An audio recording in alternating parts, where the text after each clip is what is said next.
Calling to order the regular meeting of the Wheeling Plan Commission for Wednesday, September 23rd, 2020. Please stand for the pledge. I pledge allegiance to the flag of the United States of America, to the republic for which it stands, one nation, under God, indivisible, with liberty and justice for all.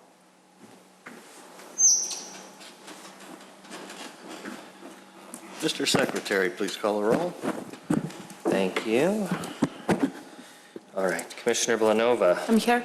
Commissioner Sprague. Here. Commissioner Kalis is present. Commissioner Yednick. Here. Commissioner Thompson. Here. Hello. Commissioner Creech. Present. Chairman Johnson. Here. Ms. Nyes, any changes to the agenda? No changes. All right. First up, we have, do we have any citizens' concerns and comments? This would be for anything not on the agenda, just anything you want to discuss. Okay. Consent items. Docket number SCBA 20-23, Mallard Lake Apartments, 1575 Teal Lane, to replace one monument sign. Ms. Nyes, anything special on this one? No. I did see there was a condition within this one that they have to remove the other sign within 30 days following the installation. Correct. Motion to approve. So moved. Second. Okay, we got Commissioner Kalis votes yes. Commissioner Creech. Yes. Commissioner Blanova. Yes. Commissioner Sprague. Yes. Commissioner Yednick. Yes. Commissioner Thompson. Yes. Chairman Johnson. Yes. Items for review. Docket number 2020-22. Final plat of, what is it, Willis Dundee Road subdivision at 251 East Dundee. Ms. Nyes, can you tell us about this one? A little history on this? Sure. So this is a request for a final plat of re-subdivision. This same request came before you in 2018 and was approved. This initially was started back in 2011 when Dunkin' Donuts was approved. And this is a re-subdivision to consolidate the existing 6 lots into 2 lots. So Dunkin' Donuts would be on the west lot, and then the east side would be 1 lot for a future facility. So the only thing different between the one that was approved in 2018 and the one that they're asking for now is that there were defined access and drainage easements on the 2018 plat. And on the plat that they're proposing now, there are blanket easements that go across the properties, and that has been acceptable to planning, fire, and engineering. But one thing we do need to have the Plan Commission vote on is to waive the preliminary plat, and this is what was done in 2018. Because it's less than 3 lots, the Plan Commission can waive the preliminary plat and then go right into final plat. So there's 2 motions that would need to be made. Okay, thank you. Is petitioner here? Anything to add? Oh, you can come up. And state your name and business address for the record. So my name is John Silverberg. I work for GW Properties. We're at 2211 North Elston in Chicago, Illinois. We acquired the property in 2018. We've had a few different plans for the lot too, and we've been planning on redeveloping it. Like Marcy said, nothing's really changed here. We just need to draw a line and record it. It's Okay. pretty much straightforward unless there's any questions from the board. Commissioner Creech, any questions? Well, my only question was, were there any conditions on the previous approval? No. That's all I have, Mr. Chairman. Thank you. Commissioner Thompson? Nothing for me, thank you. Commissioner Gednick, No questions, thank you. Commissioner Kalis, No questions. Thanks. Commissioner Sprague, Nothing from me. Commissioner Blanova. Nothing from you. And I have nothing, so you want to restate what it is we have to vote on first? And then I'll The ask for a motion first is to waive. to approve to exempt the final plat of Wiley's Dundee Road re-subdivision from the applicable provisions of section 17.20.030 preliminary plat approval under Title 17 Planning, Subdivisions, and Developments. Thank you. Do I hear a motion? So moved. Second. Commissioner Creech, Commissioner Gednick, Commissioner Creech? Yes. Commissioner Yednick? Yes. Commissioner Blanova? Yes. Commissioner Sprague? Yes. Commissioner Kalis votes yes. Commissioner Thompson? Yes. Chairman Johnson, yes. sorry. And, Thank you. well, then we still need to Sorry. vote on the Yeah. final plat, Oh, right? So moved. Second. Commissioner Kalis votes yes. Commissioner Sprague? Yes. Commissioner Blanova? Yes. Commissioner Yednick? Yes. Commissioner Thompson? Yes. Commissioner Creech? Yes. Chairman Johnson? Yes. Now you're done. thank you. I appreciate it. Yeah, this final approval will still be required by the village board. October October, do you know if it's the 5th? 5th, I believe, Monday think it's night, October. Monday the 5th, yeah. Okay. So Will I'll that give be on you- a consent agenda or no? It will not. Okay. So I'll give you more information on that. Thank you, I appreciate it. Okay. Thank you. Thank you. All right, docket number 2020-23, variation to permit a 6-foot-tall fence within the front yard setback area at 1001 Kenilworth Drive. Again, Ms. Nyes, anything? Well, we've seen a couple of these lately. The petitioner is requesting a variance to replace their fence that currently exists within the front yard setback. They have 2 front yard setbacks, one along St. Armand Lane and one along Kenilworth Drive. This is the fence that is along Kenilworth Drive on their east property line, and they would like to replace it with a western red cedar fence in the same location, which is approximately 15 feet from the property line. Thank you. Mr. Secretary, you need... I have something to read to you. Yes. To you all. Docket number 2020-23, Richard Ryan, property owner. Yes.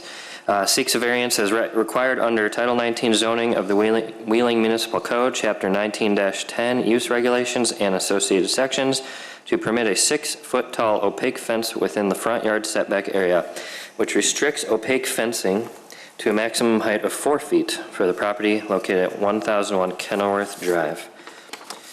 The zoning variation is intended to be a method of adjustment to equalize regulations where the zoning code has created an unnecessary hardship. A variation is designed to allow affected property owners the same rights and privileges that others enjoy in the same zoning district. In order to be granted a variation, a petitioner is required to demonstrate through testimony of the Plan Commission at a public hearing that the request meets the standards of the village code, including but not limited to how their individual situation is unique or unusual. Prior to the public hearing, the petitioner provides written statements meant to show that their request for variation meets the standards established in Title 19. The Commission chairperson will typically direct that these statements be entered into the record without a full reading of them at the hearing. Based upon testimony and supporting materials submitted, the Plan Commission will make findings in support of or against the petitioner's testimony and report those findings to the village board. Thank you. The petitioner can step up and state your name and address, and I have to swear you in. Okay, Rick Ryan, 1001 Kenilworth in Wheeling. And raise your right hand. Do you swear the testimony you're giving tonight to be the truth? Yes, I do. Thank you. I think Marcy probably covered most of what you are doing here. Anything you want to add? No, not really. I mean, the only thing I'd add is thank the 2 board members for kind of helping me through this. It was very interesting, all the things that you kind of have to look at, and I had a lot of help doing that, so I really appreciate that. I do have an anniversary coming up on the 26th. It'll be 44 years since I lived on that property, so I've been in Wheeling quite a while, and also taught in the school district for 30 years, and I'm just asking for approval to put up a fence on my existing fence. That's it's about 30 years old, and it's really fallen apart, so that's why we're doing that. So, Okay. again, thank you. Commissioner Creech. I have nothing, Mr. Chairman. This is another simple fence approval. Yeah. Thank you. Commissioner Thompson. Nothing for me, thank you. Commissioner Yednick. Yeah, I just wanted to clarify that this is, the current fence is already 6 feet, and this is going to be replacing it right along the same lines and everything. Yes, So- sir. Okay, yeah, that's what I thought, but I just want to make sure I understood. Nothing else, Chairman, thank you. Commissioner Kalis. No questions. I would just say thank you for being a part of the village for so long. But in the future, if you ever make requests, I would have liked to have seen a picture of what you're putting up. I know Red Cedar's pretty cut and dry, but I was looking for kind of a visual, but I did not see it. So There's one on the screen. is there? Look at that. How beautiful is that? That's what I expected it would look like. Ask and ye shall receive. Thank you, Marcy. So I guess it wasn't available. Okay, that looks wonderful. I have no questions. Commissioner Sprague. Thank you, Mr. Chairman. Good evening, Richard. I just was curious, are you replacing some of your chain link fence that's in the back lot line? No, the chain link fence is not going to be replaced. Is it that portion that returns back along the back Right. there? Is that? Correct. That chain link fence is going to go in the, there'll be a cedar aligned fence going that way. Is that chain link now? It's chain link now. Are you taking it out or? Yes. Oh, I see. So you're just that one little portion you're changing? Right. That's all I have. Thank you. Commissioner Blanova. No questions, thank you. And I have no questions. So do I hear a motion? So moved. Second. Commissioner Kalis votes yes. Commissioner Creech? Yes. Commissioner Blanova? Yes. Commissioner Sprague? Yes. Commissioner Yednick? Yes. Commissioner Thompson? Yes. Chairman Johnson? Yes. So you two will be on the agenda for the October 5th Village Board meeting, and it'll be the same as this, and I'll contact you about Okay, that. great. Okay. Thank you. Thank you. Thank you. I need a motion to close this public hearing. So moved. Second. You get it? Voice? We need a Yeah, roll Nick. call? You can do all in favor. Yeah, voice. Okay. Well, you said all in So- favor. All in favor? Aye. Aye. Opposed? Okay. All right. Docket 2020-10, special use to permit a cannabis craft grower and infuser in the I-1 Light Industrial and Office District and a cultivation center in the I-3 General Industrial District, 1480 South Wolf Road. Ms. Nyes, anything before we get started? So I just wanted to give a brief introduction on the zoning situation on the lot, and then we can turn it over to the petitioner. So this is one of those lots that is in the split zoning corridor on Wolf Road where there's I-1 in the front and I-3 in the back. So almost the entire building is in the I-1 zoning districts. You can see on the right side of the screen. So the request is for a cannabis craft grower and an infuser facility, which is permitted in the I-3 zoning district. But it is not permitted in, it's permitted in the I-1, but not the I-3.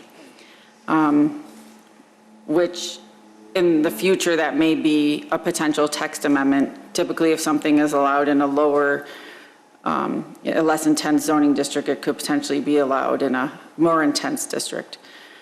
So in order to cover the entire property for this type of use, we added the cultivation center to cover the I-3 portion of the property, because a cultivation center is allowed in the I-3 zoning district, but not the I-1.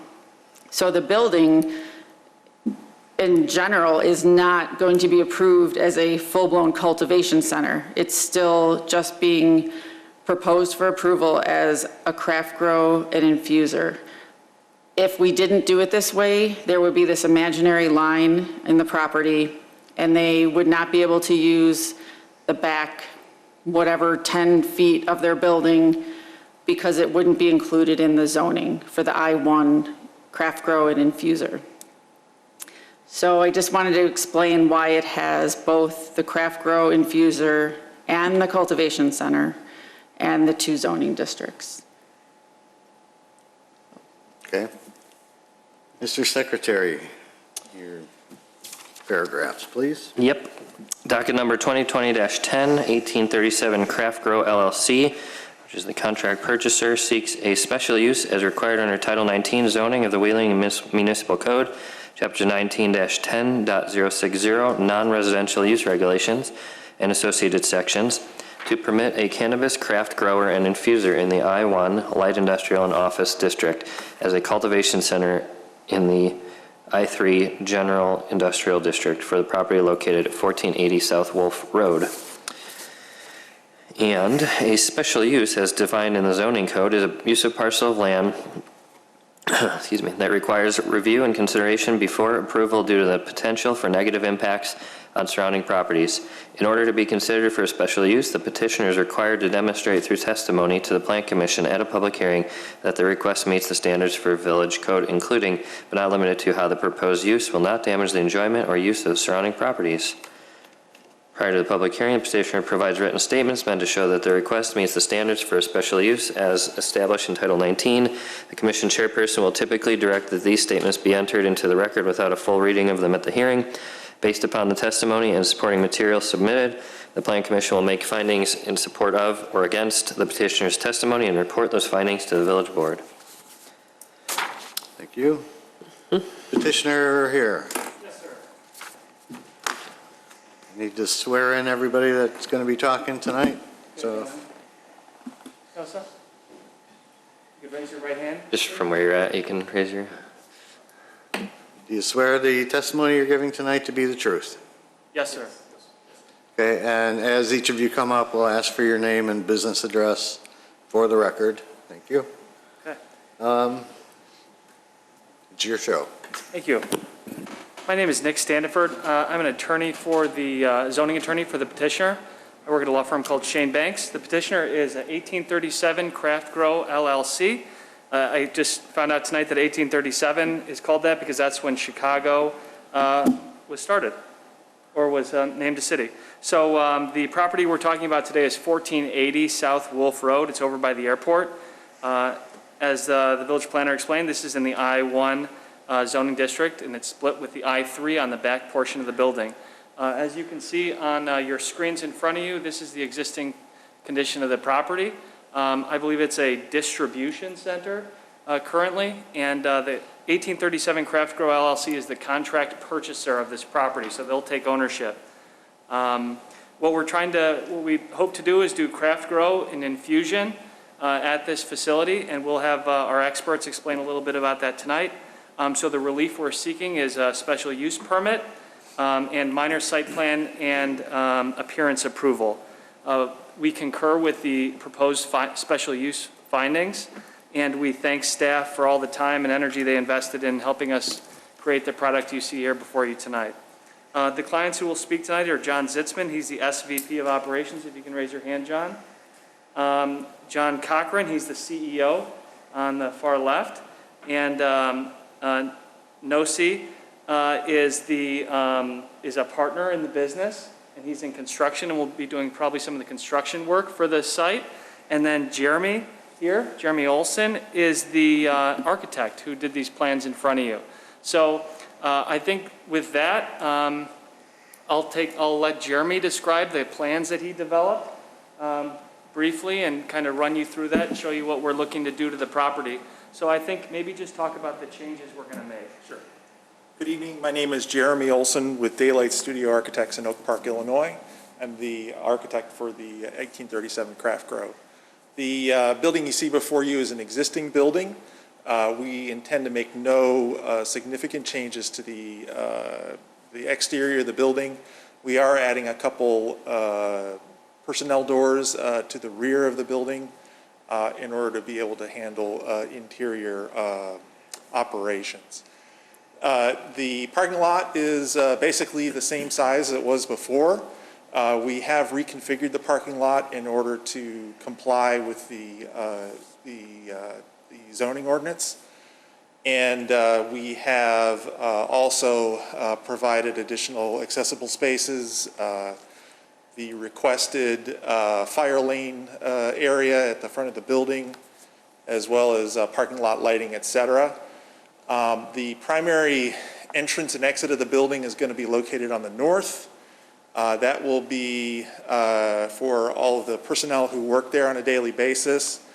The grow facility is basically the big square.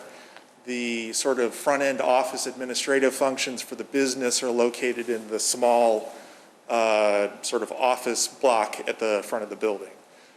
That would be for your the administration of the firm or the company, the accountants, sales team, marketing, that kind of thing. They will not have routine access to the back portion of the building. Everything is highly secure in a facility such as this in order to avoid any issues with employee theft. Again, the primary entrance for the bulk of the workers is going to be located at the north end of the building. There's a security suite right next to them, sort of an airlock entrance. The sort of the center portion of the building is where each one of the stages of growth of the plants is taken care of in each one of those long rectangular spaces there. The plant life cycle will be discussed by other members of the team this evening. But what we've done, I think, is to try to provide a safe, secure, non-intrusive and relatively low-key facility in a new industry in the state of Illinois. And then if you want to go back one slide. So we're going to be providing extra landscaping to the site, which will beautify the area. There are landscape islands. Step up to the microphone, please. Oh, I'm sorry. There are landscape islands that are going in. This is the landscape plan here. Thank you. And so you'll see that we've provided some diversity of plant life around the facility where it's lacking currently. As a condition you'll hear tonight is that we'll provide an irrigation plan, and that will be submitted at a building permit level, or at the building permit stage, and we do not oppose that condition. Another condition you'll hear about tonight is the garbage enclosure, and that is at the top part of the screen, right there. Thank you. That is the cedar that you just saw on the fence. That'll be similar to what you'll see on this garbage. Sorry we didn't bring a nice fancy picture like that gentleman had. You learned, yeah. But these are the plantings that we'll have in the front of it, or on the sides of it, to provide some screening, and they will. We decided to go with this plant life so that they wouldn't scratch car doors that were beside it. There'll be, I think, black frame around the enclosure, and it will be critically. This will be containing business trash and rubbish. So one of the conditions you'll hear tonight is that a sign is going to be placed on the enclosure so that people don't go rummaging through the garbage thinking that they're going to find cannabis. So the cannabis will be eliminated in a compost room, and what they do is, and I'll let John Cochran talk a little bit about that tonight, but what they do is, from what I understand, is they mix it with a non-cannabis item, and then it loses all of its potency. That will be taken by a third-party scavenger from inside the facility and taken to a authorized site. That's how that garbage is disposed of. So I just wanted to make it clear that the garbage that we're keeping outside is not the garbage that people are going to be going through thinking they're going to find a cannabis. Jeremy talked a little bit about the security, so we should probably go to the lighting plan next. Okay, here's the lighting plan. Can you talk about the lighting that we're going to add to the facility? Sure. So we've examined the existing lighting on site and compared that to the current development standards for this type of development zone. And we've added new lights. We're planning on replacing the heads on the existing masts in the front parking lot. with new LED masts that are full cutoff, night sky compliant. Also, we've tried to meet the 3 general goals of these sorts of things, which is to provide adequate light for safety and sense of security, as well as making sure that we don't have light that is an obtrusion to any adjacent properties, and also trying to be good citizens when it comes to night sky compliance. So there's a number of new parking lot light fixtures towards the northwest in order to light the parking lot that currently is not really lit other than some wall packs on the existing building. I believe we'll have employees at the site. I think it's 20 to 24 hours a day growing this plant material. So that's why the lighting is so important on the in the exterior of the property to make sure it's safe. If you want to go to the next slide. These are some of the lighting fixtures that are going to be provided on site. Next one. Is that it? I think that's it. Okay. You want to go back to the site, maybe the floor plan, and I'll let him talk about the process of. So why we're here is we're talking about growing cannabis at a craft grow level, and that's smaller than a cultivation level, which is a much larger scale. This is a special license that you get from the state to grow cannabis in a smaller facility, and I'll let Mr. Zitzman talk about that process if you guys are interested, where the state's at with that. They still haven't awarded licenses, so we believe our application is very competitive with the state and that ultimately we will be awarded one. John, do you want to talk about the interior and kind of how the product is grown? Sure. And managed? Again, your name and business address, please. John Cochran, and my business address is 1311 23rd Street, Manhattan Beach, California. Thank you. So I've been in the cannabis industry for about 3 years, and prior to that, I've basically been in farming and consumer goods for almost 20 years, mostly in California, although I did go to the University of Illinois for undergrad.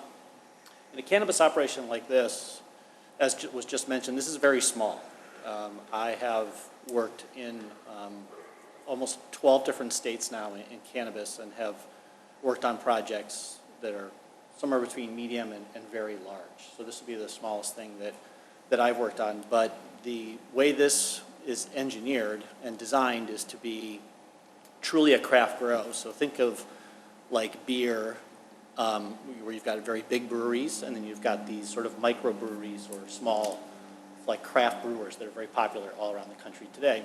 This is really much more like a craft brewery. By example, there's only, in the industry you talk about the amount of square feet of canopy, which is really the plants themselves and how much square footage they take up. In this facility, we're only talking today, if we're lucky enough to get a license, only 5,000 square feet of canopy. By comparison, the similar engineered but different indoor grow that I had in a recent experience in Maryland was over 125,000 square feet. So much, much larger. And in this case, the nice thing about this facility for us is that it's really perfectly sized for both the initial phase as well as if we're lucky enough to get a license and the state then allows us to go from 5,000 square feet to 14,000 square feet, it all fits right here, which is really great. And the way this building basically works, and to kind of walk you through the process to the extent that you're interested, is that the center of the floor plan is really where the plants are. And if you look at the northern, I think it is the northern part, but the top of the floor plan here, as was already mentioned, the employee entrance is sort of just off center to the left. There's a security area, there's places for changing, there's restrooms, and it's really where employees come and go. We make sure they're safe, we make sure they're clean. We also make sure that no one's taking anything out of the facility that they shouldn't be. And just so you know, from a security perspective, we will, much like you would see in a casino, there are cameras everywhere, other than the restrooms, obviously. So they are under, and we tell them this right up front. And I've done this in every state I've worked in. We tell them, you are under camera at all times. So everyone knows what the expectations are. And we have a responsibility to the state to make sure that we know what happens with all the material. So employees come in the center, and then really at the very top, that larger rectangle just to the east of the entrance I mentioned, that's really a nursery facility where we start the plants out either as seeds or usually what they call cuttings. Once we have plants in the facility, we no longer have to start with seeds like you would in a produce business, for example. You basically take a cutting off what's called a mother plant, and you put that in some inert material, usually rock wool. And you start that out, and it takes root. And it spends a couple of weeks there. Light, give it a little feed, and so on. Then it goes into what's called a pre-vegetative stage for like 2 to 3 weeks. Then we move it out of the nursery into one of the 8 grow rooms you see in the center. It will then spend the next 14 to 16 weeks of its life in that room. And along the way, it goes from a vegetative state for about the first half, and at the end, what we do for the last half is we go from 12 hours of light and 12 hours of dark to 18 hours of light and 6 hours of dark. And that's what's called flipping it, and that's what makes the plant flower. And the flower is the product when you harvest it. So at the end of that, and because we have 8 rooms, you kind of get the sense for the calendar, we will harvest a room and clean it up and replant a room every week. So everything's on an 8-week cycle. So there's constantly something to do. And then what we do after harvest is we basically take the plant material and we dry the flower and cure it, and then we trim it and turn it into products that can be packaged and sold to dispensaries, because we're not in the retail business. So unlike other states where we could be in the retail business, here the licenses are separate. And we have not applied for a retail license. So at the bottom center part of the floor plan is really where all that goes on in terms of drying and post-harvest management and curing and trimming and packaging. And then it's set aside in a vaulted area, and we take orders from it, just like any other retail product, and we take it out to customers and we deliver it. The product that's not good enough to turn into flour, much like what you see with fruit businesses, for example, is, you take pretty oranges and sell them, you take ugly oranges and turn them into orange juice. Pretty much the same thing. You take the stuff that's not good enough to smoke or use as flour, as it's called, and you basically grind it up, and that's the infusion part of the process. And that's the top west corner of the floor plan. And we use 2 different processes that are very safe. One uses CO2, one uses ethanol, and we take what's left, we basically turn it into the same raw material that would be used for things like edibles. And we'll make and package those here as well, and we'll also hold those in the vault and deliver them to customers. And that's really it. Like I said, it's a very small facility. It's pretty simple compared to a lot of other things I've seen. And because of the ceiling heights, it's also perfect for what we want to do, because you want a fair amount of height in a space like this. John, do you want to describe the distribution, how it's collected at the facility and then taken outside? You mean relative to orders going out and cash coming back? Correct. So yes, this varies by state, but here today, and this will change over time, I'm sure, by the way, like it has everywhere else. But what happens is we vault all the finished materials. We all have salespeople, just like any other normal business. We go out to the stores that are up and running and have a license to receive cannabis products. They will basically book an order, and then it will basically be delivered the next day. In the top northeast corner, we have a very nicely deep area where we can load trucks, doors closed. Trucks can go out in the morning, make deliveries. Those vehicles are, as per the state specifications, they're secure, they have a lockbox inside, the drivers don't have the combination, and depending on where they're going, we'll have either 1 or 2 drivers in them, and depending on what the state mandates. Some states mandate 2 drivers, most states don't. I don't think Illinois does, actually.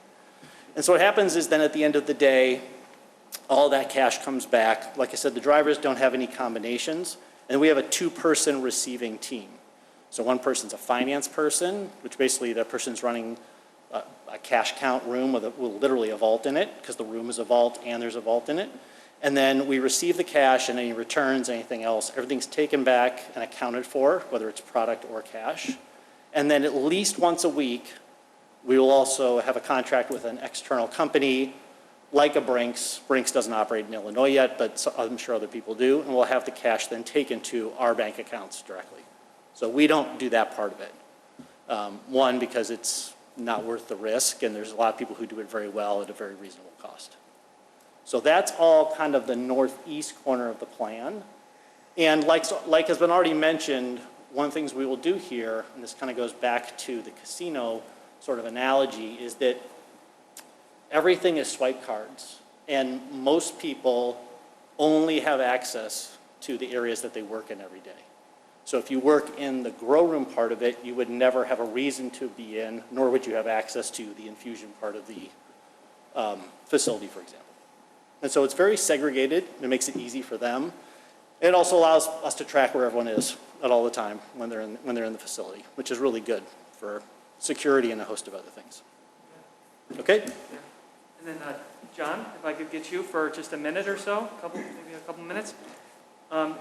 This is John Zitzman. If you could give me your address, please. It's 3170 North Sheridan Drive, apartment 609 in Chicago. So, Mr. Zitzman, how many employees do you anticipate will be employed at the facility? 20 to 30 at And, varying times. And what is 1837? How is that organized? There are 4 partners. The company is majority owned by our partner, OSA, and another woman who can't make it, and then John and I are also owners. And I think we talked about any job opportunities. Are you planning on doing any job fairs if a license were to be obtained? Yeah, we would probably do a Wheeling-specific job fair, and we'd like to work with the city in order to offer those initial jobs to Wheeling residents first. Okay. What interested you in this site originally? It really, we looked all over Cook County. This building was the most ideal. It was the right size. We needed something that was at least 50,000 square feet. We liked the location, and the building's in great shape. We don't anticipate putting any signage on the exterior of the facility. Why is that? No, we don't want to draw attention to the facility. That's why we didn't want a big fence out in front. We want it to be fairly innocuous and not something people are going to notice. Same with the trucks that go in and out. They will be completely unmarked, so they won't know they're from our company. And if a license were to be obtained, when do you hope to start construction? We would hope to start construction probably by the end of the year, depending on when the licenses will be issued. We hear they're going to be issued by October 15th. There was a long delay. They were supposed to be issued July 1st, but because of COVID, they delayed the application submission date. So. Okay. Anything else? That's it. Okay. So with that testimony, I think we'll stand on that, and we'll welcome any questions from the Plan Commission. All right. This is a public hearing, and we did have someone sign up. Ms. DeLorean, is it? Yes, hi. Come on up. My name is Valerie Derwan, and I oversee the apartment community located on the other side of Wolf Road, directly across from where this is being Okay, proposed. what's the business address there? Briarwood Terrace, 1501 South Wolf Road. Okay, thank you. So a few questions or comments. Sorry. Oh, yeah, sorry, I gotta swear you in. Do you swear the testimony you're giving tonight to be the truth? Yes. Thank you. First, I've never been to one of these before, so I apologize. But I guess just a few questions or things that I would have. Number one, I have over 1,000 people, 450 families that live right across the street. 57% of my clientele will not call the police for suspicious activity. They will let something happen to them, and they will let themselves... Could you speak into the microphone, please? Oh, they will let themselves, their car to get broken into, their apartment to get broken into, and they will not call the police. So their culture states they keep to themselves. My biggest concern is with the Piper Lane traffic, and as soon as they find out what is here, is an increase of vandalism to our location, because it might attract a different type of crowd of people. So I was just wondering on the safety and security portion, what the thought process is. Is there going to be a 24-hour, I noticed in your plans like a security location. Is that going to be an armed security officer?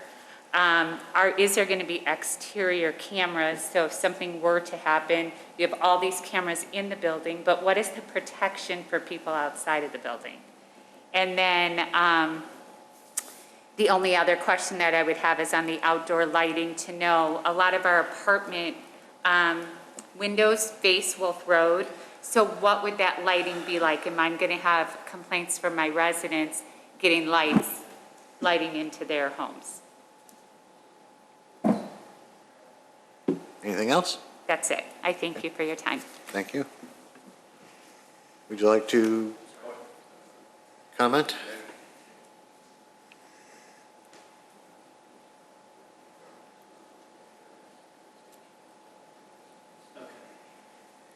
I'll let you give the testimony since it doesn't come from me. I can ask the questions. So, He's going to have to come up to the microphone. I'm sorry. For our studio audience at home. Yeah, thank There's you. a second microphone too, if you Yeah, need you to can use use that it. hand mic there too. So the question was whether there would be an armed security guard. It sounds like the security guard will not be armed, but he will contact police at the moment of any occurrence. Is that correct? No, in my experience, armed guards is a very bad idea, so we will not do that. Into the microphone, please. There will be no armed guards. Unless the state mandates it, there will be no armed guards. But the security that's on site will be there for 24 hours a day, 7 days a week, correct? Yeah. During most times, we'll have more than one person there during most of the, call it heavier operational hours, which usually starts, early in the day like any other operation and ends at normal business hours. But the plants don't know what day of the week it is. We'll have someone there every day, both security and operational. And I understand that there are going to be about 150 exterior cameras, is that correct? Interior and exterior? Interior and exterior. And there'll be cameras. I'm always mostly focused on what's going on in the building, so I usually comment more on what's inside. But yes, there'll be plenty of cameras on the outside as well. Again, also for security and overseeing what's going on in the parking lot, coming and going as well. And just to clarify, this is not a dispensary where they sell products from the facility, correct? This is where they merely grow products inside secure pods inside the facility, right? Right, and there'll be no signage or anything else to give anyone driving by the indication that this would be a place where you could buy these products anyway. We prefer them to not even know it's there. But the vehicles are marked with this, or? No, they're not. Okay, so it's Delivery unmarked vehicles. that are delivering. No, delivery vehicles are either unmarked or they're marked something to make it look like it's not what's in it. Perfect, okay, thank you. Aside from a Brinks truck, you said? I mean, Well, yeah, a cash car. Right, Well, I so mean, they're once a gonna week know. on a Monday, you're right. Yeah. If it's a hard car or someone like that, Brinks is the only one that, some of those have brands, a lot of them. Yeah. In other states, the people who do this work for cannabis companies in other states, even the Brinks people, do not have their trucks marked. But if you Okay. look at it, you know it's not a car. It's hard to pick out. a bulletproof, car. yeah. Okay, and then the last question I gathered, that's good, thanks, John. The last question I gathered was about lighting and whether there will be light pollution onto the adjacent or the residential complex across the street. Right. So I'll let Mr. Olson answer that. So as it has to do with the lighting, the existing lighting there, I believe, is metal halide fixtures that are pre any sort of regulation that has to do with foot candles of light that go off of the property. The lights that we are installing now are LED. They'll have the cutoff that basically gets the light level to, I believe it's 0.1 foot candle as it comes across the property line, for those very reasons. As it has to do, just to add to the security camera question, if I remember right, I think we have, if it's either 13 or 17 cameras on the outside of the building who are constantly watching the entirety of this property, and I'm sure there will be some spillover onto the public way, to ensure that we have eyes on whoever's around the building, both for the people, the security staff there, and I believe it's also recorded, so that if there's any crime, in the area, we can assist the police department as it has to do with following up on that.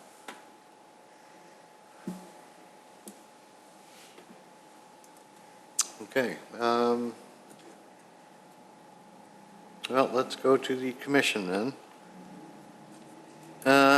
Commissioner Blanova. Thank you. Thank you so much for presentation. I have a lot of things were already addressed. I have a quick question about smell. Is any, I know filtration, anything will be at the facility? I'll let John Cochran answer that question. Yeah, so here's the good news. The indoor grows are the easiest ones to control smell on. But these plants are stinky, right? So we will also install a state-of-the-art filtration system, which, by the way, they get better every month, from what I can tell. And we're going to put in the best of what we can find to scrub the air and clean it up and exhaust out the top. And the nice thing is, particularly for you all, for the folks across the street, the wind's going the other way. So that'll help to the extent that anything does get out. It's not headed towards those apartments, it's headed the other direction. But we will put in a state-of-the-art system, and then there's individual air handler units on top of the roof to begin with. Got it, makes sense. Thank you so much. That's all. Commissioner Sprague. Thank you, Mr. Chairman. Is this for just the special use questioning? Yeah, we're just focusing on the special use at this point. Just to address what you had just said about the wind, I beg to differ on the wind directions because the majority of the winds come out of the west into the east, and that's where those apartments are. Sorry, I was told it's the other way. Yeah, it's mainly out of the west. It does vary, but Just one thing. The location for the louvers that we're planning on is in the northwest corner of the building, so that would be facing on the north elevation at as far back on the building as we possibly can, just to try to minimize any issues. well, while we're on the subject, how much of the odors that will come out of your vents make it over across the street to the apartments? Are they gonna know when you're manufacturing? It shouldn't be anything because it's pretty far and because these systems are very effective. Okay. Thank you. State your name and give your business address, please. Oh, yeah. Okay. Nelson A. Rama, 180 North Stetson, Chicago, Illinois. Regarding the sort of the odor and the smell that you're referencing, what we can do from a construction standpoint is put some makeup air units in there as well, add some air scrubbing to it if we identify that we are affecting the neighbors near the area. But the way the louvers are installed right now, it shouldn't filter that way. But in the event that does come up, we can add some makeup air units and do some filtration systems so it cleans the air a little bit further before it leaves the louvers, which decreases the amount of CFMs that are coming out. Thank you. That'll take care of your issue. Thank you. That's all I have. Commissioner Kalis. Thank you, Chairman. And a quick question I should have known. Do we know who was in this building before? What kind of business? Currently, it's DGI Supply. It's a do-all company. A what call? Do-all. Do-all. Do-all is that a thing? Manufacturer. They are a division of, and they are still operating. Okay. I was curious, with the concern of a new business coming in with new concerns, what is existing? I can appreciate the new concerns. I'm just curious how it is relative to what's going on already. Appreciate sharing the past experience. That was one of my questions. I saw in the notes there were, a lot of past experience. In the past experience, is there an issue with security where if people find out that there's cannabis being grown? I'm sure there's lots of valuable retail items being manufactured in Wheeling. Has it actually ever become a problem where that you've experienced that people have come into the building or vandalized or sitting outside because they know what's going on inside? Have you experienced? I personally haven't experienced it in any facility that I've been part of.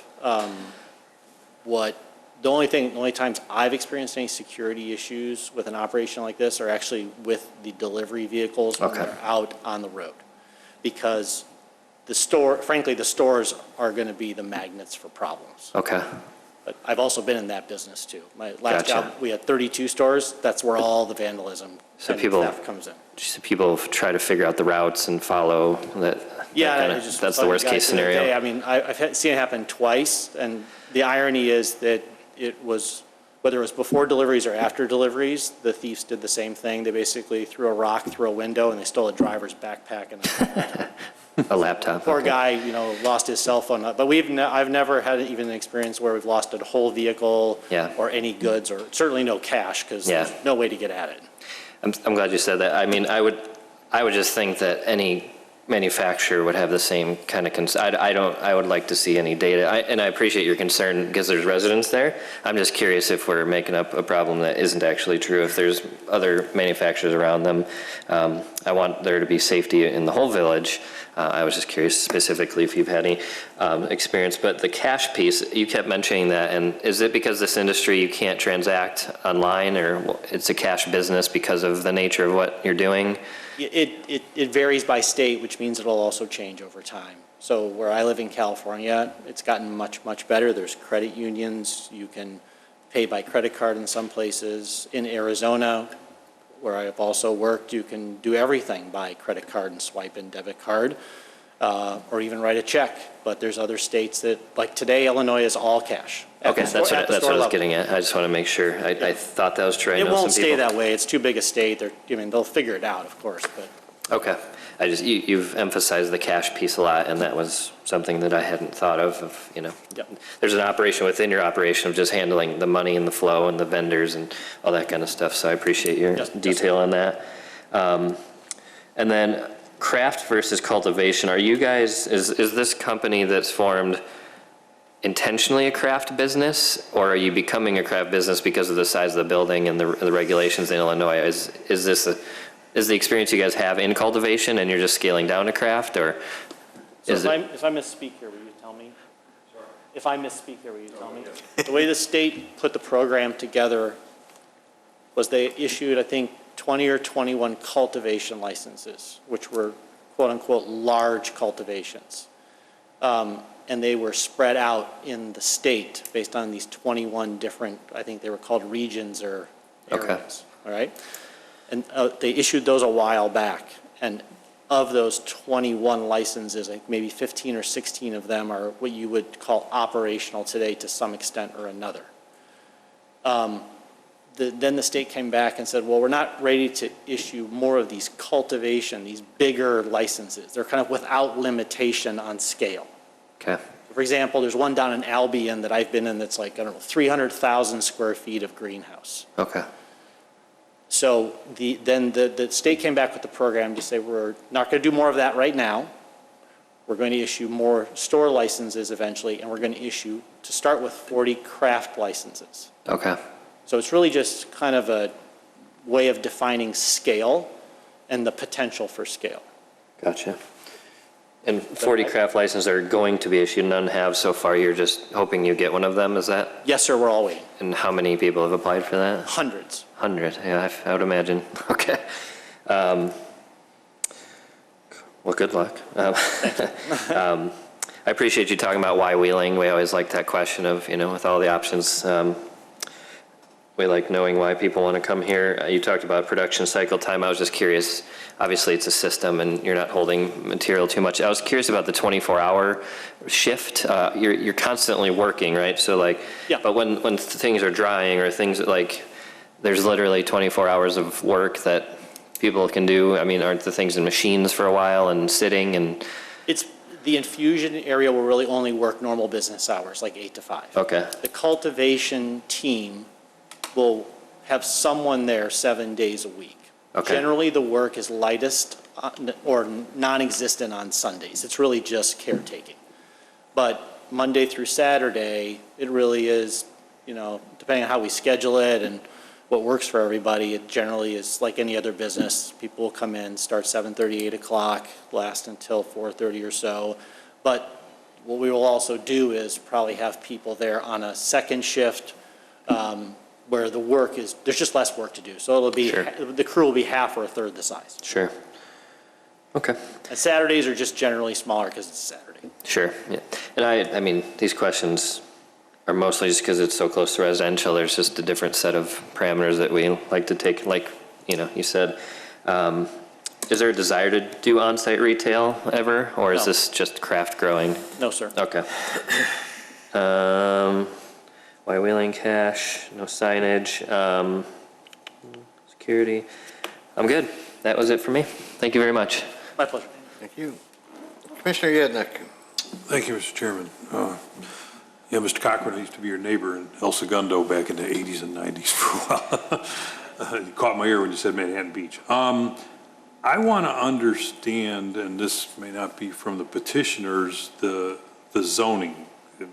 You explained it, Marcy, but I was either dense or not really understanding. So in I-1, we can only do craft grower and infuser, correct? And in I-3, you can do cultivation, but they're not going to do cultivation. Right, and the part that's, we have to understand is, for the state is just gonna ask the village to sign off. Has the applicant satisfied the zoning for the village? They don't really care what we call them. But for the village, we've made definitions of craft grower and infuser to be smaller in scale, and then the cultivation center to be larger. And how those got determined were, at the time we wrote the regs, we took what was for medical marijuana was allowed in I-2 and I-3, and we just made that what was allowable for a cultivation center. So that's how that got allowed in I-3. And then there was this new group, or this new use category of craft grow and infuser, and that ended up just being put in the I-1 and MXI districts because it was supposed to be a smaller scale. Now, there has been talk at the staff level of letting the infuser use be permitted in all 3 zoning districts. But it was meant to be a smaller scale. That was the thought. Okay, I understand. But it will not permit a cultivation center in that entire building. So it will, the building is technically just, at the village, it's limited to the craft grow size of 14,000 square feet. Right, yeah. Which currently matches the I got some questions state. about that too, but I'm just trying to understand the zoning issue because, well, this is similar, we had that one maybe a month or so ago where that one building was in 3 different zoning districts. Right. You know, this one's in 2. So then I'm trying to understand then is, are we violating any of our own rules or anything? Because you were saying the west end of the building is where it's in I-3, and that's where all the infusion stuff is going on in that corner, aside from, you know, you got some storage and nutrients. I mean, it's a very small sliver if you look at the. Yeah, I know that, but I'm just trying to understand, like, should we be rezoning the building and so that it makes more sense? Or, you know, are we violating anything by kind of, you know, because it's split, because I guess I just don't.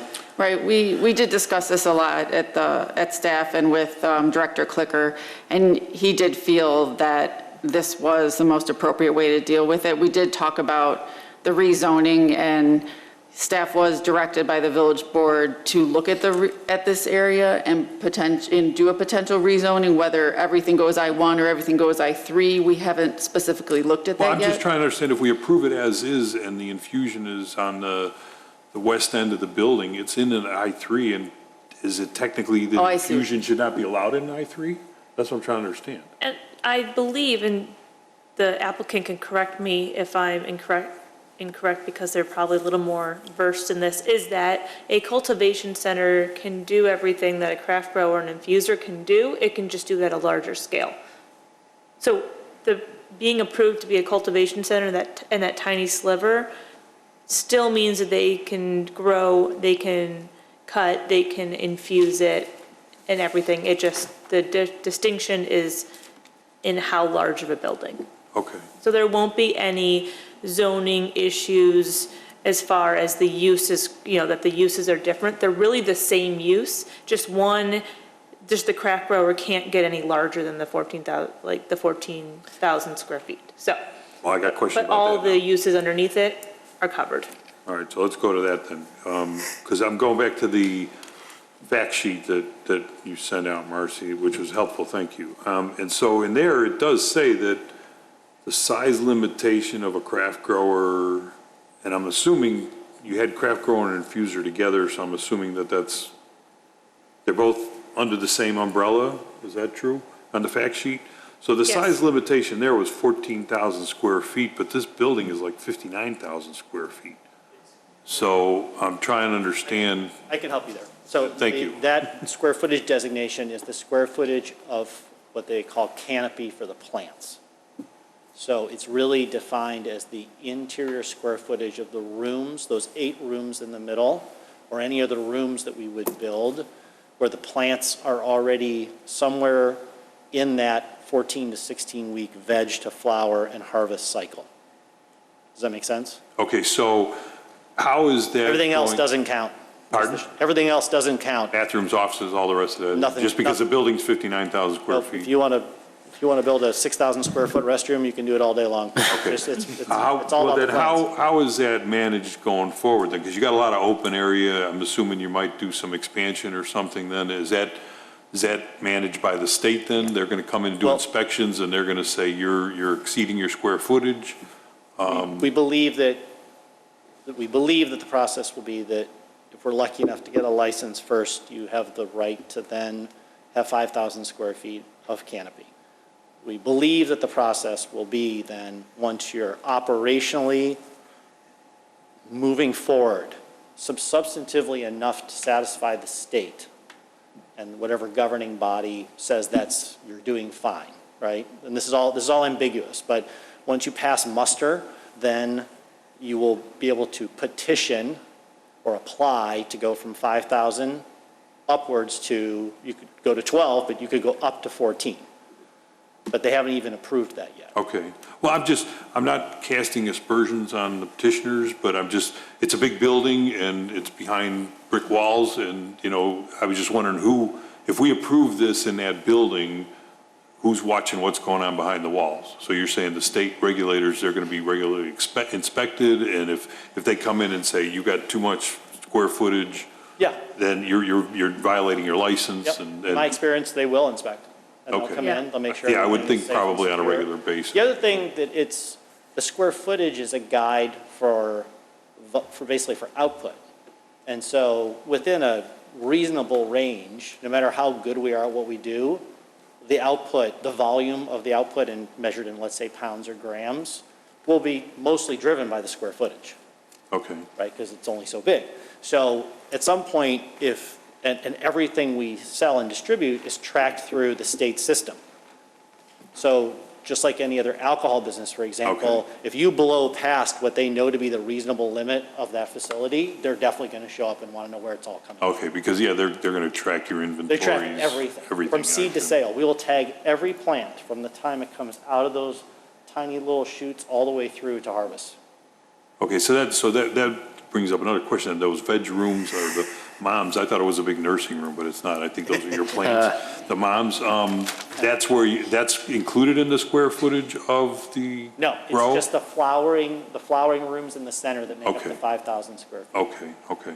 And then is the infusing portion included in the square footage? Or No, sir, it's not. Just the plants And themselves? you don't even have to build an infusion operation if you don't want to. It just comes with the license. No, well, it sounds like you're trying to Yes. to maximize your plant use and stuff, so, okay. Yes. I had some question on the landscaping, but that I think is in the appearance. You mentioned local jobs. I'm just curious to go to the lady that went in public. When you're posting for jobs, and this is not really related to the zoning or the rezoning or the special use, but are there qualifications? Can we anticipate that there can be some folks from Wheeling that can get these jobs and they'll be trained on site, or are you looking for old-time farmers, or I don't know what kind of folks can qualify for these jobs? Having staffed up a few of these in areas where it's been really difficult, I can tell you that's a good question. I'd say at least half of the jobs are jobs where people who have an interest in working with plants and have good attention to detail and a good work ethic can be very successful. There are jobs in infusion where, unless you're a chemist, you probably don't qualify for that job. Okay. So we will be hiring a couple of people in there that have probably master's degrees in chemistry. Oh, okay. Right, and then the cultivation leads are people who know cannabis and they're agriculture people. Okay. And lots of them come from traditional agriculture, which the good news is there's lots of those people in Illinois, so. Okay, all right. Well, I was just thinking that it's a new industry and, Yep. you know, it's like I see advertisements where people say, you know, I want 20 years of some software experience and the software's only been out for 2 years. You know, it's Yeah. you're not going to find a lot of people unless they've been growing in their basements that have I a mean, lot it of sounds experience. sort of cliche, but I mean, if you have a green thumb, naturally you'll be good at Okay, this. I mean, all right, so- it does take people who have some affinity for plants. So because- potentially some of the apartment folks across the street Sure. could come and apply. Okay. Yeah, and we're going to do a lot of training, because that's part of what's, I mean, like any other business, but particularly here where it's hands-on work, and it's about, again, pardon the pun, but crafting these, you know, these products. It requires, it's like an apprenticeship, it requires a lot of training. Okay. Yeah. That's all I have on the special use, Commissioner. Thank you, or Chairman. Commissioner Thompson? Yes, thank you. So I kind of wanted to circle back to I have some concern about the smell, just because there is not only the apartments across the street, but there's also some townhomes and single-family homes that are going to be to the west of the facility. So, and I know, I'm a former resident of Colorado. I know even in some of the smaller places that the smell can go up to a half mile easily. So are you guys, now I know you're saying state-of-the-art materials or ventilation system, things like that. Are carbon filters being used for this? Is that the state-of-the-art? I know that that's typically a more expensive option, but I know that. So yes, carbon filters are, and there's different derivations that are currently one of the best approaches. As Nosa mentioned, there's opportunities around makeup air and supplemental air. I've used things that are natural as well, like rose oil and other natural oils that are basically masking agents that are very, very effective. So it really depends on, you know, kind of what's going on once you're up and operational. But nowadays, it's so much better than it has been in the past. And like our commitment is to do everything we can to make sure it's either nothing or next to nothing, such that it would not be a problem for anyone in the neighborhood. Is there anything within the state that comes and monitors that type of, like as you have your license and I know that they do tons of follow-up with your facility to make sure that you're meeting all the needs. Is that part of what they follow up on? Is there a certain amount of odor pollution that the state of Illinois monitors? I can't testify to that. I don't know what Illinois has planned. I think the challenge is, like I said before, this is the easiest to handle. So I don't mean to say it's not expensive. I'm just saying it's easier than the other alternatives.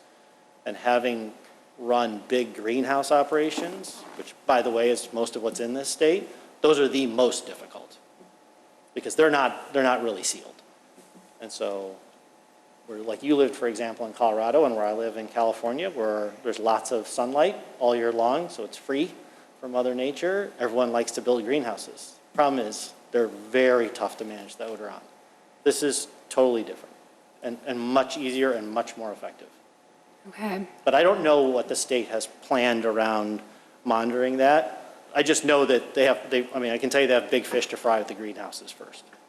Okay, and so then you said, and can you repeat again what you were going to use for the filtering system? So we will use carbon filters and whatever is the best thing that we can get spec'd at the time. Okay. Because it does change. Because the good news is it's getting better, and our commitment is to kill it as fast, the odor as much as we can. Okay. Right? Yeah, And then, like I said, there are supplemental systems that I've used in other applications, and I just don't know yet relative to an indoor grow if it's even needed or whether it would be effective. The rose oil, for example, is very good for greenhouses. I've never used it on indoor because the indoors I've never had a problem. Okay. So I can, like for example, I had a big indoor grow in Maryland with the team. That wasn't mine, I didn't own it, but the company I worked for, we had it. And that was almost 100,000 square feet of indoor. And that facility was in a very residential neighborhood. Okay. And next to, frankly, probably too close to a high school. but it was down the hill. Never had a problem. So in your experience, just standing outside of the facility, can you tell that it's a grow? No, you shouldn't be able to. So just even within, like, just the outside doors, so even as, we're trying to keep it all, as low profile as I mean, possible. Is it possible on occasion? Yeah, I would be remiss to say it's not possible on occasion. Okay, thank you, that was it for me. Thank you. Commissioner Creech. Thank you, Mr. Chairman. Gentlemen, thank you for your presentation. Excellent job. All my questions have been asked and answered. That's all I have.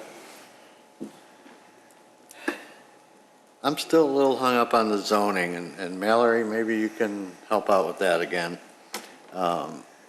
It seems like they should be asking for a variation on the zoning that would make this simpler. But staff says no? Can't really ask for a variation on the zoning because it's the underlying zoning of the property. And it's usually asking for variations or asking for exceptions. So in order to allow a use that's not permitted in the code, you have to get a text amendment. You can't get a variation for that. But isn't that what we're doing here? It's No, they're going to be approved for 2 uses.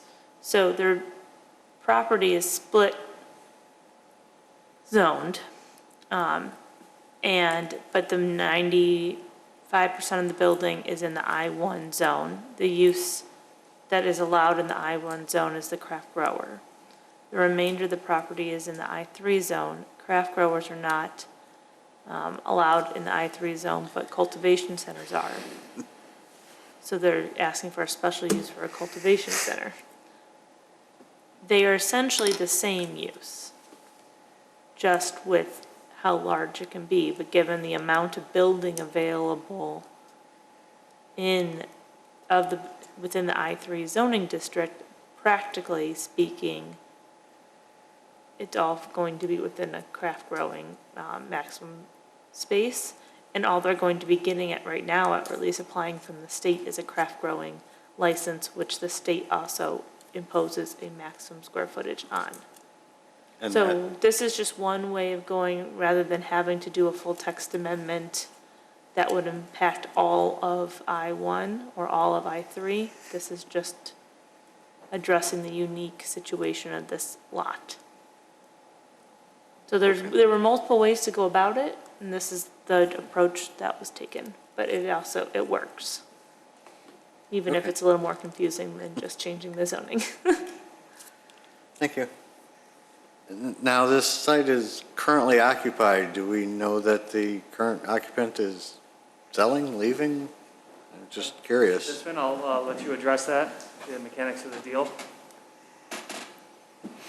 Yes, the property was on the market for sale when we found it.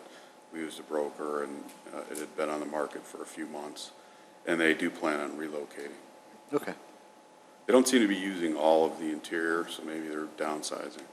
No, but I know when I went by there were still like 18 cars in the parking lot, and I saw a FedEx semi delivering stuff. They make bandsaws, and they sell bandsaw parts, and then they sell some other construction materials.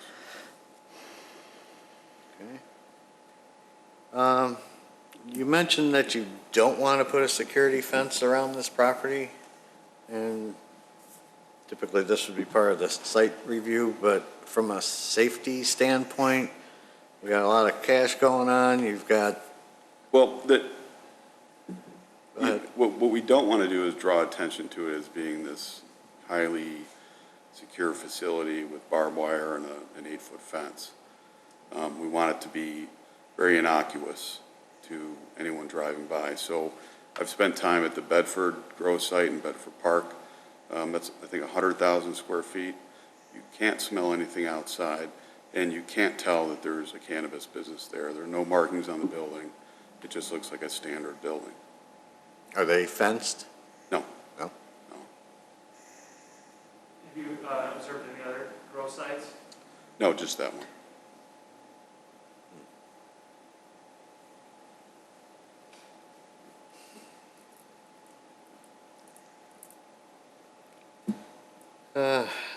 guess all my other questions have been answered. Anything else from the commission? Nothing to my right? Nothing to my left?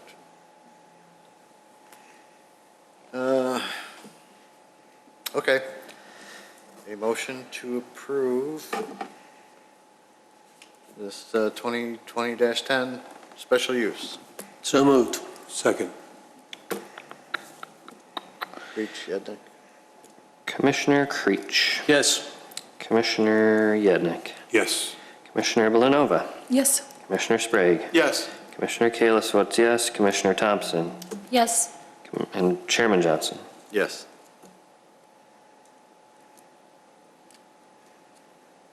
Seven yeses. All right, I need a motion to close this public hearing. So moved. Second. All in favor? Aye. Opposed? All right. Moving on to docket PC 20-12, minor site plan and appearance approval for Cannabis Craft Grower Infuser and Cultivation Center at 1480 South Wolf Road. Ms. Nyes, anything on this? Nothing further. Okay. Now we get into the nuts and bolts of it, so if I think you probably covered most of. Yes, sir. We'd like to adopt and incorporate our prior statements for this relief request as well. Okay. Thank you. So we'll start with Commissioner Creech this time. Thank you, Mr. Chairman. I don't have any problems. The only issue I have is the trash enclosure, of course. We're in the middle of changing our requirements, and I just would like to make sure that at the time of permitting that you follow the new requirements. And that's all I have. No objection, sir. Thank you. And those requirements would probably be not a wooden fence, but, Can they do? what? Is it going to, well, there's a difference of what's going to be in the requirement versus what's in the guidelines. So there'll be code requirements versus guidelines. So I guess what we should be clear on what those.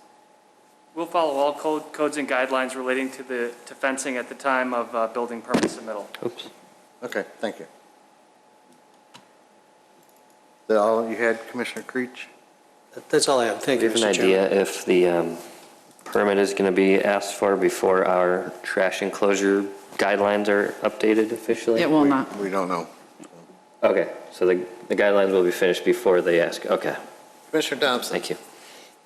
Nothing for me, thanks. Commissioner Yednick? Thank you, Mr. Chairman. Yeah, the landscaping, I just want to understand, so the parking lot changes that you're doing, you're not really rerouting, you're just going to be taking up some spots and putting in like landscaping islands and things, and then landscaping around the trash, and then the front of the building?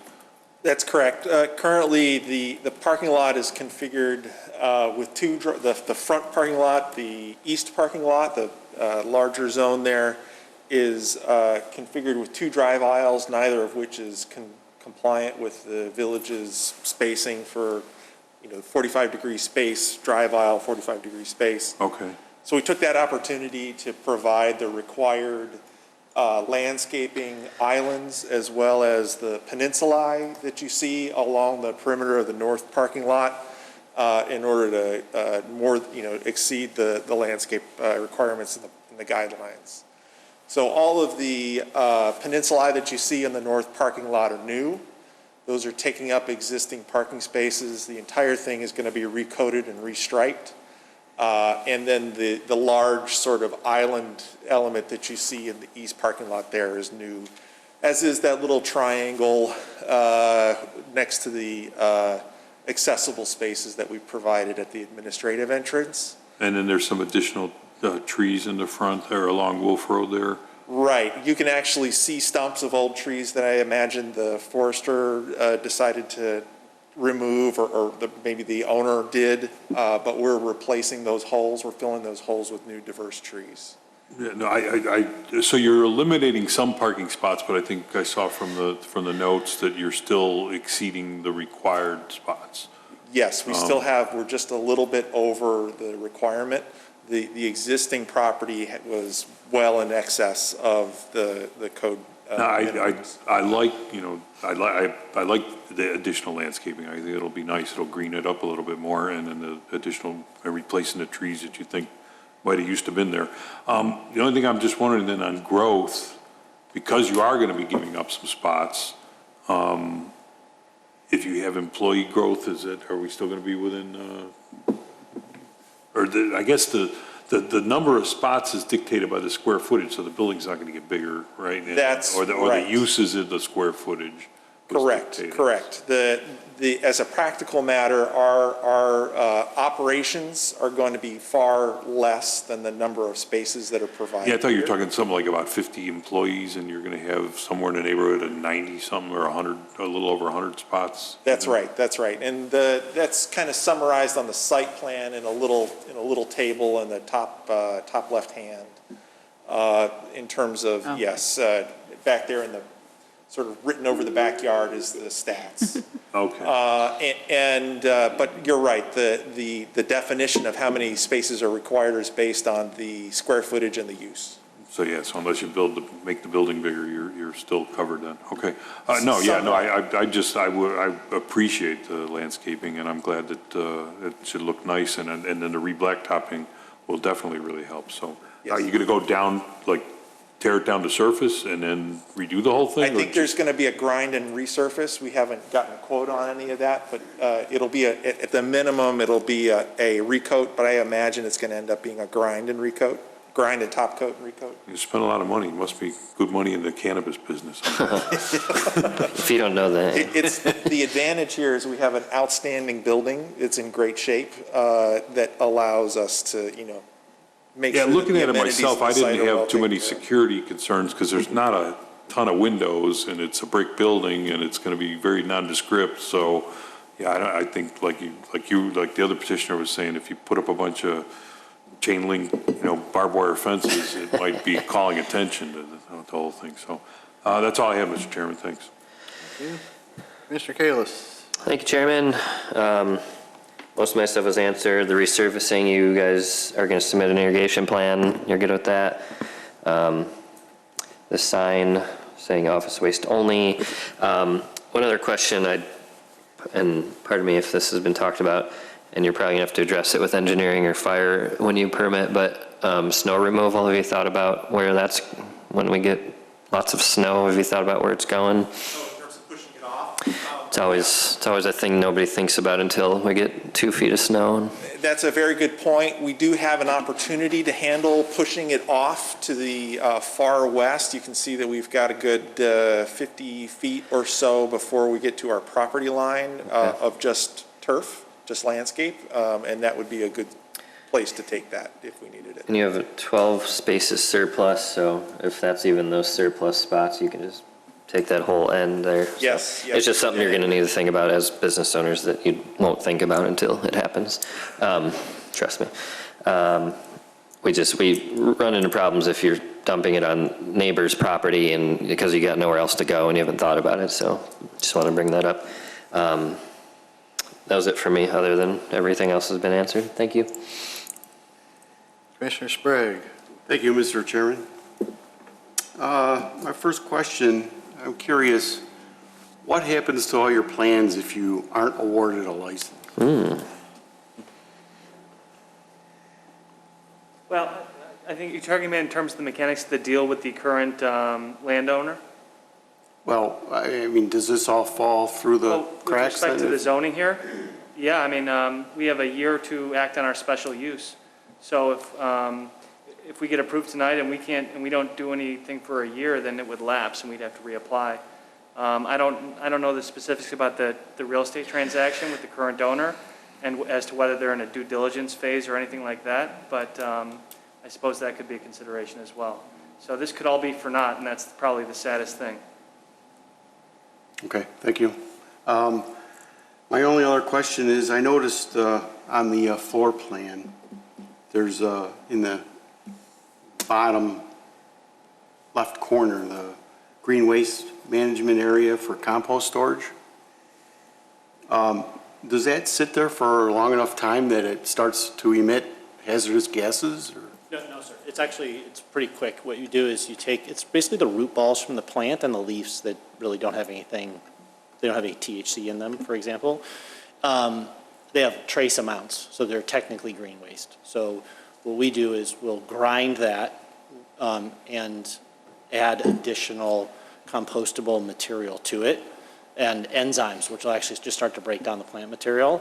And then there'll be usually, once this is up and running, there'll be a pickup once a week.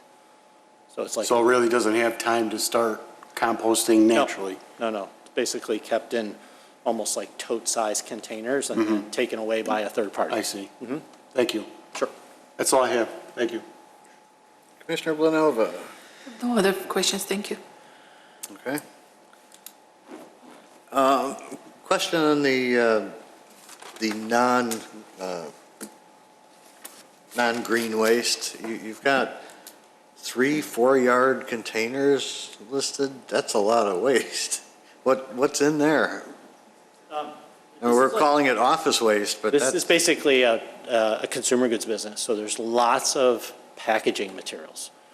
So corrugated boxes, scrap, plastic, glass, things we haven't even made any of those decisions yet. So a lot of that's recyclable.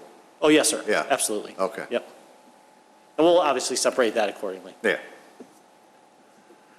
I think that's largely the motivation by showing 3 bins is to allow for on-site segregation or separation of those products. Yeah, okay. As a practical matter, between the scavenger and the operation, that's probably a little bit oversized, but we wanted to make sure that we have a basis covered as necessary.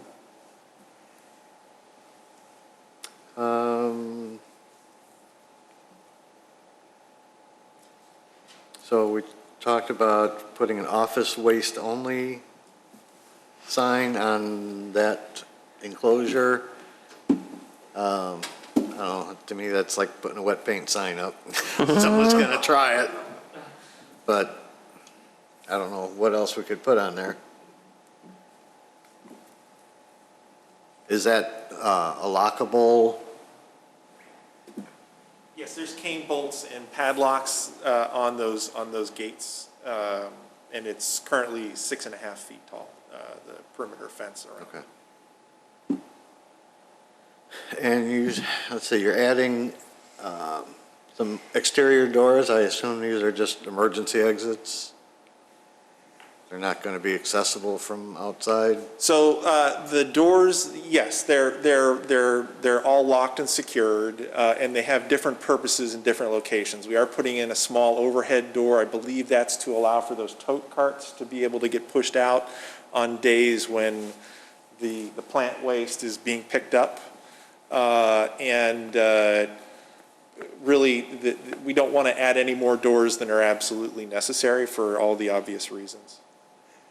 Seems like putting it in that corner of the building is the furthest away you can get from where you would have it picked up. Yes, I think that, as we get into the nuts and the bolts of the actual building permit drawings, there may be some slight rearrangement of how spaces are configured, and we'll probably re-examine the flow just to make sure that we're doing the best that we can, as it has to do with, economically handling everything efficient. Okay, let's see, we talked about repairing the parking lot. How many trucks are we talking about that you're going to have for transporting? Do you expect? I mean, you probably don't have an exact number yet, but. We'll start with 1, and then we'll probably go to 2 or 3, depending on how many customers there are. These are just like van size? Yeah, they're standard Sprinter vans from, 1 of 3 likely sources. Yep. All right. And we'll probably have 1 slightly larger vehicle to go out and pick up materials from suppliers and or to make deliveries. So think of it as 3 or 4 max. So you don't have direct deliveries from suppliers? You would go out and get your ingredients? Well, Other than what you're growing? There are materials in this business because of these transportation licenses that are from producer to producer, right? And those typically are pickup as opposed to delivered on occasion. So it's good to have that, in my experience, it's good to have that vehicle for flexibility. Okay. Do you expect visitors? I mean, in that nice new front parking lot, do you get a lot of visitors in these locations? Very few. Just like, Suppliers on occasion, people want to come in, and people in the industry will know that we're here and they'll want to come, pitch their wares and so on.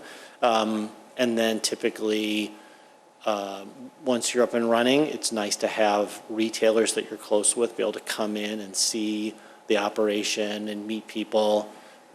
It's just more than a salesperson and a brand. It's Right. they get they get to see everything and have an experience and meet people.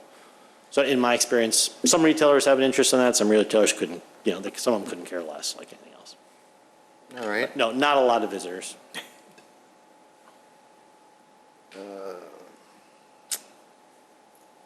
Well, it seemed like I was the only one interested in the security fencing all the way around. Do we have any other questions from the commission? I'll look to my right. Yes, I do. If you don't mind. Yes, go ahead. Yeah, you brought up your questions about the trucks and the vehicles triggered a thought for me, is that where are you going to park and store them? That northeast corner is huge. There's exterior doors up at the top, and then that space inside is big enough to Are put you two talking about inside the 53-foot building? rigs. Inside the building? Yeah, we can park and store them inside the building. The loading dock area there? Yes, sir. Yeah. Yeah, that goes all the way back, and then there's basically loading dock level with levelers. You can see those little squares there. Okay. You can pull a full 53-foot rig in each side of that. So you can easily put 4 to 6 Sprinter vans in there, based on our walk around. Okay, but you said your Sprinter is going to be your primary vehicle, but you can have one oversized vehicle. Is that going to be a semi or what? No, it's just a slightly bigger Sprinter. Oh, okay, so. Yeah, it's another 4 feet long. So you're going to be able to fit about at least At four? least 4 in there, At least without four any vehicles. trouble at all. Okay, all right. Yeah, I didn't think about the trucks, so that's all I had. I think it's one of the reasons it was such a great find by John, is in the winter, it's not only is it secure, but we can pull vehicles in, load, unload, doors are closed, secure the whole time. It's great. And not have to. That's rare to find. Okay, that's all, Mr. Chairman, thank you. Any other questions down at that end? How about to my left? Nothing? All right. I will ask for a motion then. So moved. Second. You want to read the conditions? Yes, I'm sorry, conditions? We do have a couple on this. Thank you, Mallory. Number 1, the applicant shall submit an irrigation plan prior to the issuance of an engineering permit for site work. Number 2, a sign shall be installed on the face of the enclosure which reads "office waste only" or similar language. Number 3, the applicant will follow all current regulations and guidelines pertaining to trash enclosures at the time of permit. Okay, then we got Commissioner Creech, Yes. Commissioner Sprague, Yes. Commissioner Blanova, Yes. Commissioner Kalis votes yes, Commissioner Yednick, Yes. Commissioner Thompson, Yes. and Chairman Johnson. Yes. 7 yes. And this will go to the board. Yes, the special use will go to the board on October 5th, and the minor site plan is approved here and final. Thank you all very much. Thank you. Thank you. Welcome. Good luck. Everything works out. Hope you get that license. Me too. Yeah, I'm sure. Thank you. Thank you for coming out. Good night. Okay, next we have approval of minutes of the regular meeting of August 26, 2020, including findings of facts for docket numbers 2020-17A and B, 2020-18, 2020-19, and the minutes of the September 9th, 2020 meeting, including findings of facts for docket numbers 2020-12A and B, 2020-3, and 2020-21. Do I hear a motion? So moved. Second. All in favor of approval of these minutes and findings? Aye. Aye. Aye. Opposed? Okay. All right, other business. Tonight is Commissioner Kalis's Very last sad night. It's Very very sad. sad night. I want to thank you for your 3+ years of service to this commission and the village and our own neighborhood. Best wishes to you and your family, starting this new chapter. Thank you. That leads us to needing to replace our secretary. I've had 2 commissioners come forward and say they would somewhat at least be interested. Arm wrestling. Commissioner Yednick and Commissioner Sprague. So, I don't know. Arm wrestle. Yeah. That's official rules. I'm fine stepping aside if, I didn't know, Well, that's what he I said read, I too. read your email kind of like I got the impression nobody else came forward, so I thought, Well, no, maybe, I I thought would- maybe Commissioner Blanova was going to take a promotion. So. No, not this time. No, she prefers staying as Secretary Pro Tem. She's a busy pro temp anyway, so. So, do we just have a fist fight or what? I arm wrestle, I thought No, would be a good if idea. Commissioner Sprague wants, I got a lot of stuff on my plate, I'm fine. Well, I you can step aside. you have seniority, so if you have the final say. Like 2 weeks I was, worth no, of it was seniority. really more just, I didn't think anybody else was going to come forward, and I thought I traded some emails with Chairman Johnson, and it didn't sound like it was going to be that big a deal, but, yeah, no, if you want to do it, go for it. I'm fine with that. It's a really exciting position. We're afraid of embarrassing ourselves following in your footsteps. I'm a very good reader. I don't think you have to worry about that.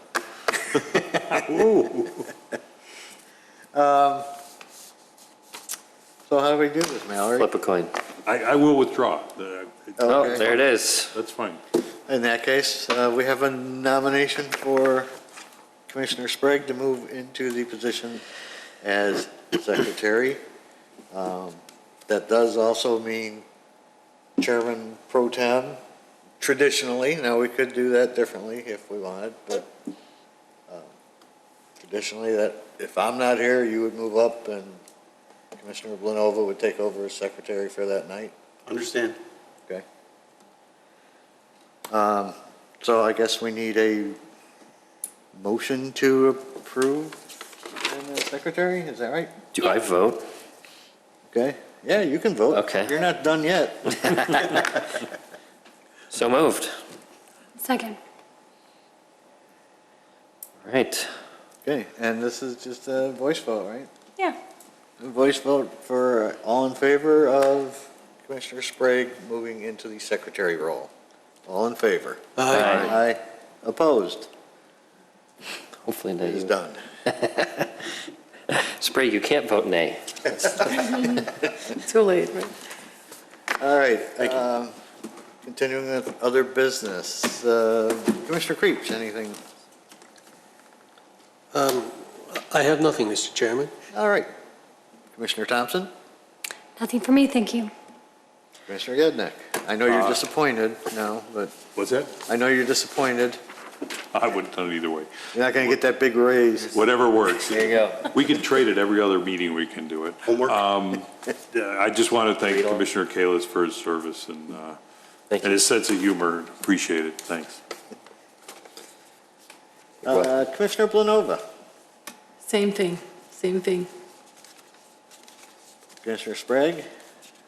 Thank you, Mr. Chairman. I'd like to thank Commissioner Kalis for any help and mentoring he's offered me, and wish him luck in the future with his new endeavor. And Commissioner Kalis, this is your big chance, your closing words. I think I used them last meeting. I should have saved them, but it's been great. It's been a slice. Love learning about the village. I love seeing the village. You guys are going to do awesome moving forward, and we'll be back plenty. My mother-in-law did not decide to move with us it was begrudgingly at first, so she made us promise that we'd come back a lot, so we will. She's not going. What's that? She's not No, she is going. Oh, she But is that means we need to come back more often than I probably would have planned otherwise. So we will be back several times a year, and excited to see the village grow, and I'll stop in if I'm available to see you all. So thank you for the opportunity. Ms. Nyes, anything? Nope, nothing. Mallory? All right, then I would entertain a motion to adjourn. So moved. Second. All in favor? Aye. Opposed? We are adjourned. If everyone could take their water bottle that I gave them.